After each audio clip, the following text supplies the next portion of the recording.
నర్సంపేట ఖానాపురం మండలం అశోక్ నగర్ గ్రామానికి చెందిన నిరుపేద కుటుంబం బ్రతుకు తెరువు కోసం అత్తవారి ఇంటిని వదిలి తల్లిదండ్రుల ఇంటికి వచ్చి కూలి పనులు చేసుకుంటూ వచ్చిన సంపాదనతో సబ్ స్టేషన్ వెనకాల 4 రేకులు చుట్టూ పరదాలు కట్టుకుని జీవనం సాగిస్తున్న కుటుంబానికి ఆకస్మాత్తుగా వచ్చిన నిప్పు రవ్వలు ఉన్న ఇంటిని కాల్చి బూడిద చేస్తే వారు దిక్కుతోచని స్థితిలో కట్టుకోవడానికి బట్టలు కూడా లేకుండా రోడ్డున పడేసిన తీరు చూసిన వారు అందరి కంట కన్నీరు తెప్పిస్తుంది.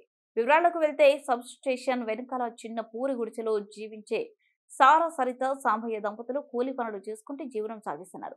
రోజువారీ పనుల నిమిత్తం భార్య భర్తలు ఇద్దరు కూలి పనులకు వెళ్ళగా గాలికి వచ్చిందో లేక మరి ఏ విధంగా వచ్చిందో ఒక చిన్న నిప్పు రవ్వ వారికి కట్టు బట్టలు తప్ప ఏమీ లేకుండా బూడిద చేసింది. విధి వారి కుటుంబానికి చేయూత అందించవలసిన అవసరం మన అందరికీ ఉంది. వారికి కూడు గూడు ఆర్థిక మరియు మరి ఏ విధంగా అయినా మనకు తోచిన విధంగా వారికి సహాయం చేసి మన యొక్క మానవత్వాన్ని చాటుదాం. వీళ్ళందరూ ఉన్నారు ఆన్నే అందరూ ఆన్నే కూర్చుంటారు.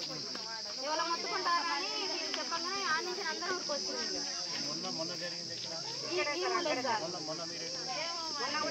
చిట్టికాడికే సార్ మొన్న గురువారం నుంచి మళ్ళీ ఇంటికన్నా ఈయనే పండుకుంటాను సార్. ఆ రోజు కంచెని ఎడుకోవట్లేను.